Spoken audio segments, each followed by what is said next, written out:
The test is in 4 parts: Part 1, Part 2, Part 3, and Part 4. Now look at Part 1. Part 1. You will hear a radio interview about an upcoming fair. First, you have some time to look at questions 1 to 4.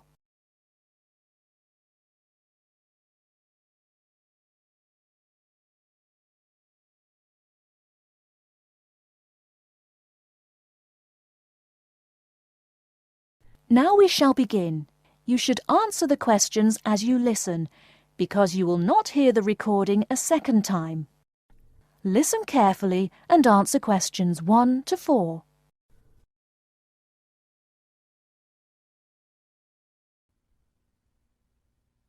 Good afternoon and welcome to City Hour, the radio show that brings you all the latest information about events in and around our city. Today we have with us Cynthia Smith, who is heading up this year's City Fair. Cynthia, would you start by giving us some of the basic information about the fair?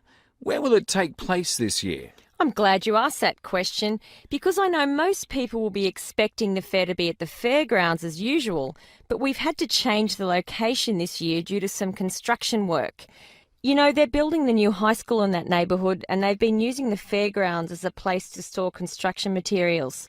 So we've moved the fair to City Park, which I think is a wonderful location. Yes, that will be a great place for the fair. I understand that the fair begins on Friday morning with a special opening event. Actually, it won't begin until that evening, but you're right about the special event. Traditionally, we've begun with a parade, but this year our opening event will be a special dance performance. And the most exciting part is that the mayor will be one of the dancers. The mayor is a woman of many talents. Cynthia, could you tell our listeners about the price of admission? What will it cost to attend the fair? We're trying to keep the price down as much as possible. A 3-day pass is just $25, or you can buy a Saturday or Sunday only pass for $15. The opening event on Friday, the dance performance, doesn't cost anything to attend, and we're hoping a lot of people will come to watch that.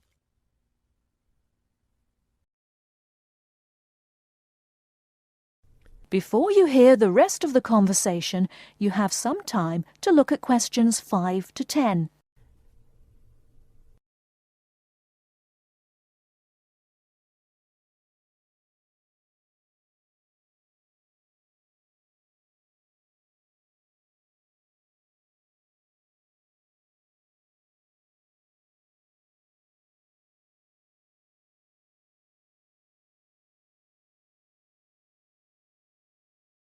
Now listen and answer questions 5 to 10.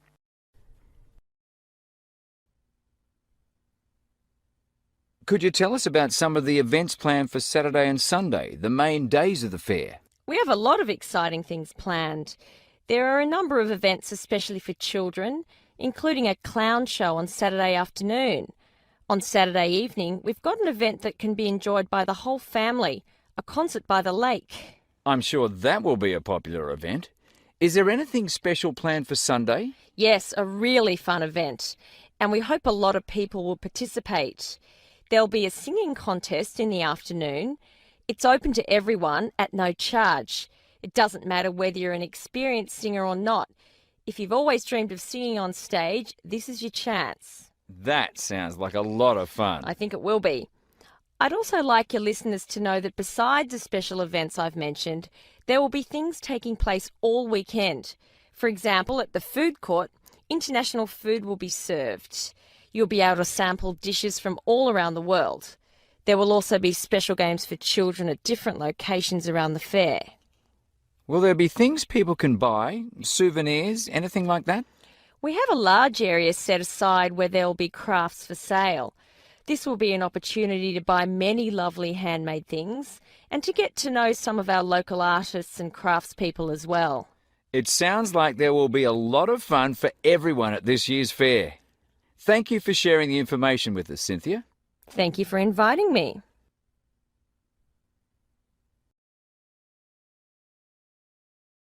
That is the end of Part 1. You now have half a minute to check your answers.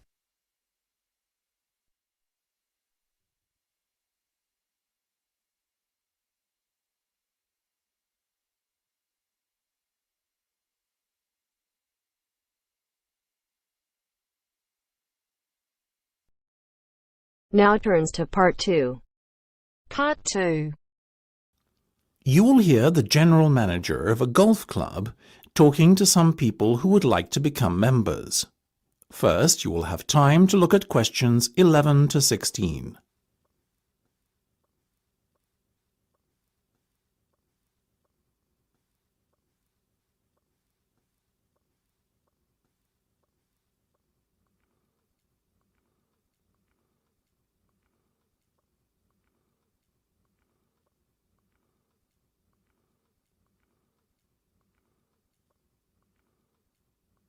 Now listen carefully and answer questions 11 to 16.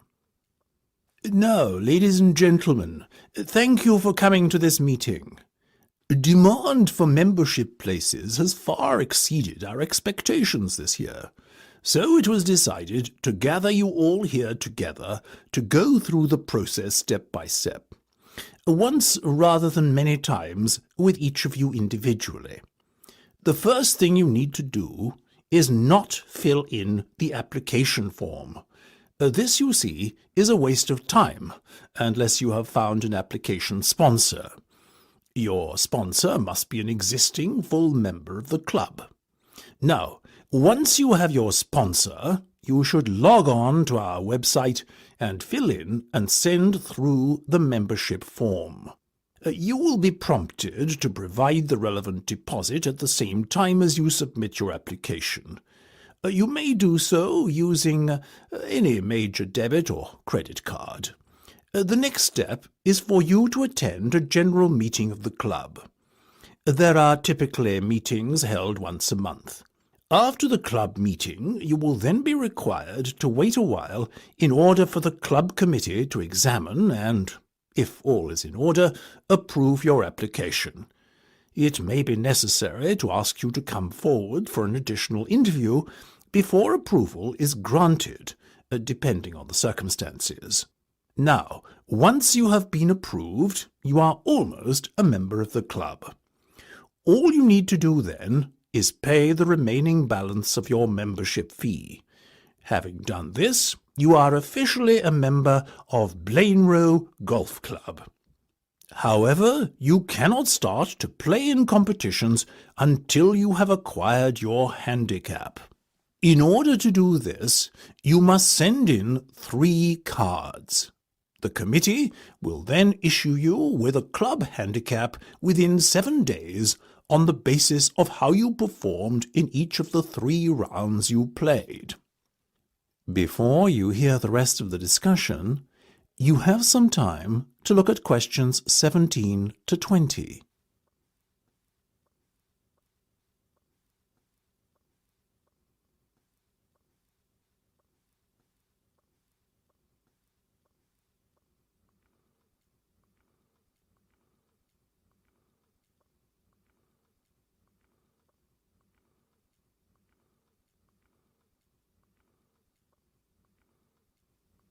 Now listen and answer questions 17 to 20.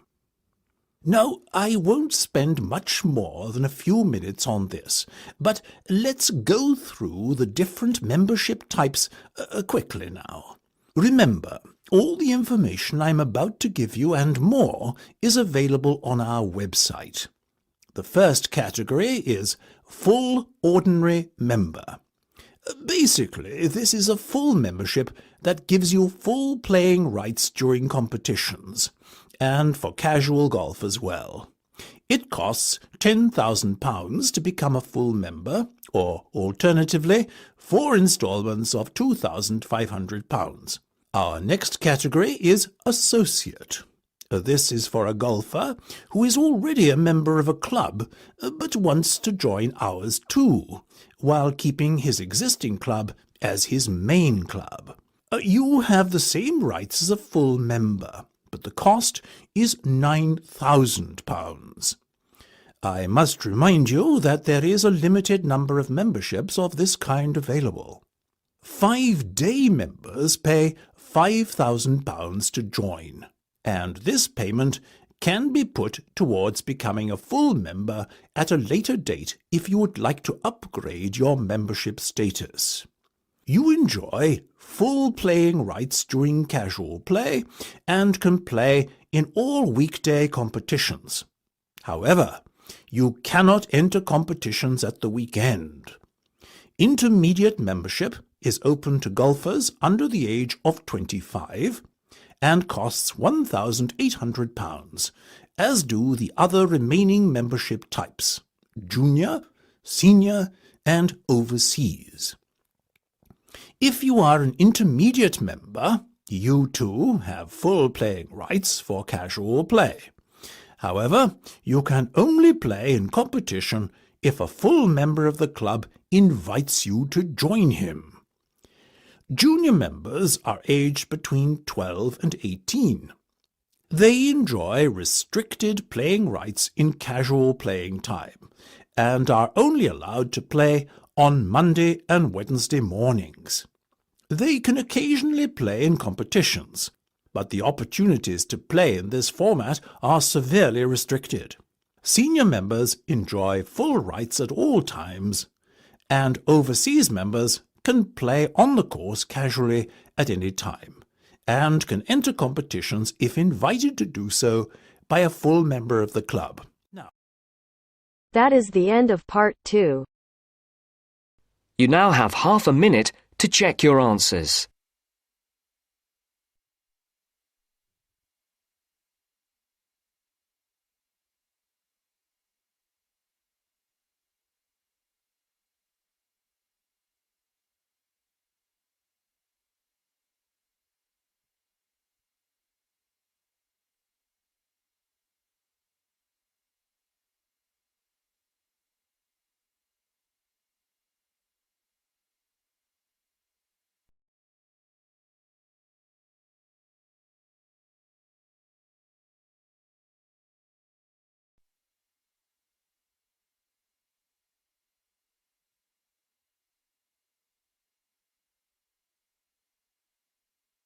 Now turns to part 3. Part 3. I have with me today Matthew East, a registered osteopath and a supporter of alternative techniques in healthcare. Matthew, can you tell us more about osteopathy? First, you have some time to look at questions 21 to 26.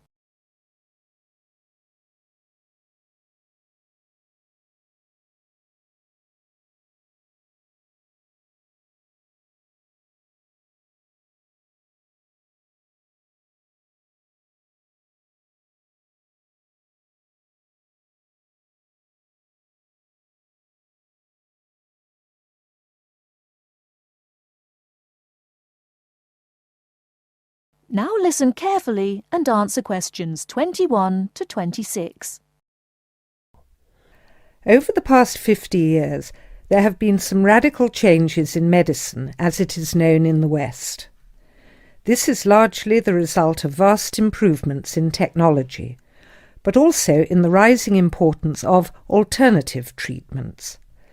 I have with me today Matthew East, a registered osteopath and a supporter of alternative techniques in healthcare. Matthew, can you tell us more about osteopathy? Well, perhaps the first thing I should say is that the term alternative is actually a little misleading, as I am referring to approaches and attitudes to health that were in common use long before Western medicine was established. I prefer the term natural. Anyway, I'll begin by telling you a little about osteopathy. Basically, osteopathy is the manipulation of muscles in order to alleviate stresses and tensions that lead to pain. Now, unlike Western medicine, osteopathy considers the whole body, not just the affected area, and this is a very important principle of natural remedies. The whole body must be considered before a course of treatment can be decided upon. You see, The aim of therapies like osteopathy is not only to repair the body, but also to get the body treating itself. And this does not come from treating the symptoms. To give an example, I recently treated a 2-month-old baby who was screaming all day and was even worse at night. The couple had taken the baby to their doctor, but the only advice they were given was that the baby would grow out of it. However, the real problem stemmed from a difficult birth, which put pressure on the baby's neck. After 10 minutes of gentle manipulation, the pressure was released, and within 20 minutes the baby was quiet and calm for the first time. This was achieved without drugs or operations. Avoiding such invasive methods of treatment highlights another of the differences between Western medicine and a more natural approach. You see, Western medicine often uses surgery in order to find a solution to problems that could have been addressed with simple remedies. A medical approach that looks closely at how essential an operation is before it is performed would offer patients a considerably less stressful method of treatment, not to mention the financial savings. Natural remedies actually amount to about 10% of the cost of a Western course of treatment. Before you hear the rest of the talk, you have some time to look at questions 27 to 30.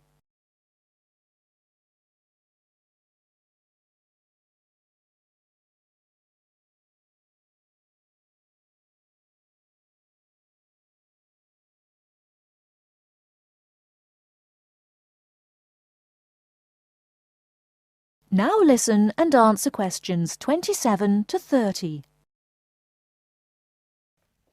I'd like to mention the subject of surgery again a little later, but I would like to say at this point that there are those that claim that the benefits of osteopathy and herbal therapies are largely psychological, that they have not undergone the clinical trials that pharmaceuticals have.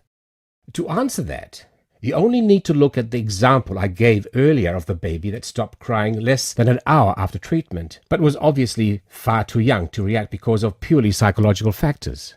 Another example can be seen in the successful use of acupuncture in the treatment of animals. In response to criticism regarding clinical trials, it is worth noting that the power of pharmaceutical companies is such that, although some drugs fail the standards required of them, they are sometimes still prescribed by doctors. Moving on to another point, it should be stressed that natural remedies, in addition to having no side effects, can also be applied to any patient. Now, I'm not suggesting that the same treatments are used indiscriminately. Although natural remedies can be used with any age group, the treatment selected is very specific to the person. By this I mean that not only the general health of the patient needs to be considered, but also their habits, diet, and lifestyle in order to build a complete picture. However, I am not suggesting that we should reject Western medicine entirely. In fact, there have been occasions when I have referred patients to their doctor, as I felt that in those cases it was the most suitable course of action. There are many situations in which it is by far the best option. Take emergency surgery, for example. Obviously, more natural remedies do not provide the speed required in such cases. The best solution would therefore be an open-minded combination of the two forms. Well, thank you very much, Matthew. That was a very interesting insight into natural treatments. Next week we'll be inviting Dr. Moore. That's Moore, onto the programme to argue his case as a doctor. Until next week, then, goodbye. That is the end of part 3. You now have half a minute to check your answers.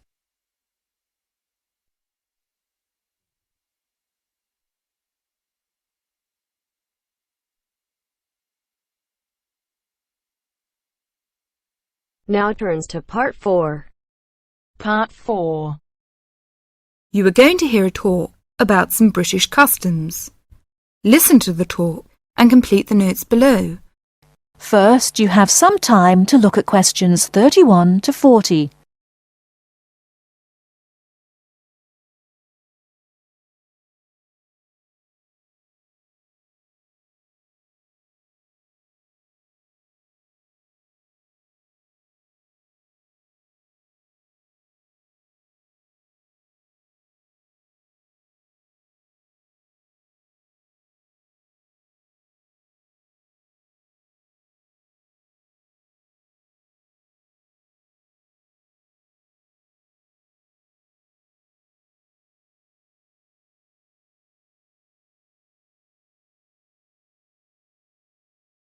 Now listen carefully and answer questions 31 to 40. Good morning. My name is Marsha Smith, a counsellor here at the Student Services section of the university, and this morning I'd like to talk to you about visiting a British home. This may help you to cope well with your study and social life in Britain. There is a commonly quoted saying in Britain, "An Englishman's home is his castle," which sums up the importance we give to our own bit of private territory. If you are living in a British home, or are invited to visit or stay with someone, it is important to act thoughtfully. For example, be punctual for meals and, if you know you have to miss one, let your host know as soon as possible. Check whether it is convenient for others in the house when you wish to take a bath or wash and dry laundry. And unless your host employs someone to do the housework, you are expected to make your own bed and keep your room clean and tidy yourself. If you don't have a door key, remember to make arrangements if you intend to be out late, and keep your hosts informed of your whereabouts so they don't worry. These suggestions apply whether you're a guest or a lodger, and will help the household to run smoothly. If you're staying as a guest of a British family, or even visiting for one meal, it is customary to take a small gift of flowers, chocolates, or something to drink. Don't spend too much, as this could embarrass your hosts. If you're staying for several days as a guest, it is usual to give a small present when you leave. Usually, you will get onto first-name terms with people you meet quite naturally and quickly. If you're unsure, continue to use their family name, surname, and title until they ask you to use their first name. Older people, and those with whom you have a more formal relationship, may prefer to stick to surnames, for example, Dr. Smith or Mrs. Smith. If you're going to eat with British people or to stay with a British family, you may want to know if there are things that they normally do or don't do at the table. Rather than worry too much about rules, you may like to watch other people and copy what they do. It also helps to understand a few customs first. Both at home and in restaurants, people normally wait until everyone has got their food before they start eating. However, they will start before this if someone says, "Please don't wait," or "Don't let it get cold." When people have started, they keep their cutlery, knives, forks and spoons on the plate when they are not using them, and leave them on the plate when they finish the course. For each course, different cutlery is used. You may also notice that people don't usually spend much time at the table talking, drinking and smoking. In fact, after dinner at home, it's fairly common for everyone to leave the table together and have coffee in the living room. If you are staying with a family or visiting informally, it's usual to offer to help with household chores, for example, clearing the table and washing up the dishes after a meal. Even men are expected to offer, though you may not be accepted. At a more formal meal, however, the host won't normally expect guests to help. That is the end of part 4. You now have half a minute to check your answers.